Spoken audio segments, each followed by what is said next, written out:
Bwana Yesu asifiwe sana. Na Biblia imeongeza neno moja kasema ya kwamba hata kama itawezekana uishi siku mingi, hizo siku utaishi kwa taabu. Utaishi kwa hali ngumu sana. Utaishi ukitegemea watu wakusaidie. Kwa hivyo Biblia inasema ya kwamba vile siku si nyingi, siku ambazo Mungu alimweka dada wetu Maki aishi ni siku ambayo leo hii imeweza kukwama. Maana alipomuumba katika maisha yake, aliweka siku za kuishi, aliweka siku, miezi na miaka. Na hiyo miaka ambayo alimwekea kuishi ndizo ameishi. Ameiweka mpaka yake. Kwa kusoma katika mstari wa 5 anasema sisi wote ametuumba na ameweka masiku yetu za kuishi. Na kila mmoja wetu ameweka mpaka. Hiyo siku ikifika tu ndugu yangu, wewe unaenda. Hiyo siku ikifika tu dada yangu, lazima wewe uende. Haijalishi huko na nini, haijalishi wewe ni tajiri, haijalishi wewe ni maskini. Lakini hiyo kikomo ambayo Mungu alikuwekea kwamba mwisho wa maisha yako ni hapa, itafika. Bwana asifiwe sana. Kwa leo tuko hapa na tunasherehekea maisha ya dada yetu. Jambo ambalo ninasema nasherehekea ni kwamba ameishi katika dunia hii, lakini amefanya jambo moja kubwa. Alimtambua Mungu katika maisha yake. Bwana asifiwe sana. Hiyo nataka niwaambie ukweli kwa sababu ni mchungaji wake. Katika mambo yote ya kazi ya Mungu amekuwa akishiriki, amekuwa akifanya. Kama ni kwenda semina amekuwa akijitoa anaenda. Bwana asifiwe sana.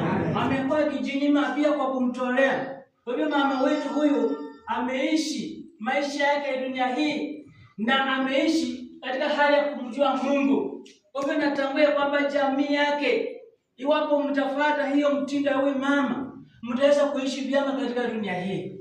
Mtaweza kuitwa wabarikiwa katika dunia hii. Bwana asifiwe sana. Inaweza kuwa pia umeshirikiana pamoja nasi katika ibada hii.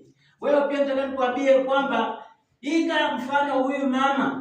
Pengine kama ulikuwa hujaokoka lakini nakupa leo mwelekeo kwamba utakapotoka mahali hapa jige mfano huyu mama. Amelala akiwa ndani ya Yesu Kristo. Sisi hatusemi kwamba amekufa. Tunasema amepumzika. Maana ni mtu tunajua kwamba kuna mahali ambapo ataenda mbali mbinguni. Bwana asifiwe sana. Alipokuwa aking'ang'ana katika maisha haya, alipitia magonjwa. Na katika hiyo hali alikuwa anaambia watoto wake, mniite mchungaji. Alitambua ya kwamba hata kama mimi ni mgonjwa, hata kama nimekutana na hali hii, lazima bado nimtumikie Mungu. Lazima nimtafute Mungu. Na wakati mwingi nilipokuwa nikija ananiambia pastor niombe. Haleluya. Na ninapofika kwenye boma, yeye ni mgonjwa lakini anashughulika. Haleluya. Amen. Bwana ng'ang'ana. Hata kama ana pesa lakini alikuwa anajemba kana choma stongea na ananiambia pastor, kunywa hii. Haleluya. Na unajua kama umepewa na mtoto wako kitu, unakula. Bwana asifiwe sana. Amekuwa ni mama ambaye ni mcha Mungu. Bwana Yesu asifiwe sana. Amen. Na inasema katika kitabu cha Ufunuo 14:13.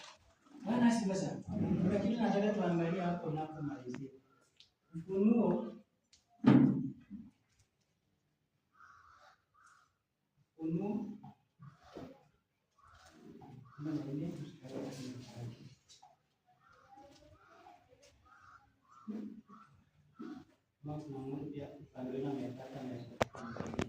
nikasikia sauti kutoka mbinguni ikisema, hakika heri wafu wafao katika Bwana tangu sasa.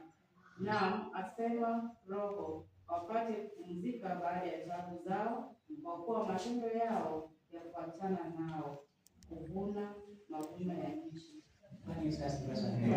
Huyo ni Yohana akiwa katika ziwa la Patmos. Aliona muono Bwana akimzungumzia. Bwana akaambia kwamba Yohana, sikia hii sauti ambayo ni unabii, ya kwamba andika haya, ya kwamba heri wafu wafao katika Bwana. Haleluya. Yaani sisi wote vile tuko wazima iwaje mseme kwamba ukweli wa mambo sisi ni wafu. Lakini angalia kifo chako cha mwisho itakupata ukiwa wapi? Kifo chako cha mwisho itakupata kama uko upande wa Mungu ama uko wapi? Hiyo siku itakupata wewe kama umeokoka ama kama hujaokoka. Hiyo siku itakupata kama wewe bado unafanya fitina ama umewacha. Hiyo siku itakupata wewe kama bado msharati ama umewacha. Hiyo siku itakupata kwamba watu wanakunywa pombe ama umewacha. Biblia inasema kwamba heri wafu wafao katika Bwana. Kama vile dada wetu amekufa akiwa mkononi mwa Bwana, ndio leo amenipa ujasiri kunena pamoja na nyinyi kama watoto wa Mungu. Bwana asifiwe sana. Tuangalie katika maisha yetu tunapoishi. Je, tunampendeza Bwana? Je, mambo tunayofanya inampendeza Bwana? Mambo tunayofanya inapendeza majirani wetu? Inapendeza madugu zako? Bwana asifiwe sana. Kuna watu wanang'ang'ana wanafanya mambo yao maovu yenye haipendezi Bwana, haipendezi hata wengine, lakini wanang'ang'ana kufanya mpaka wamekuwa chukizo kwa wengine. Bwana asifiwe sana. Amen. Biblia inasema kwamba heri wafu wafao katika Bwana. Jiulize kuanzia leo, wewe utakufa ukiwa mkononi mwa Bwana ama ukiwa nje ya Bwana? Bwana Yesu asifiwe sana. Haleluya. Amen. Wai machache. Amen. Mama.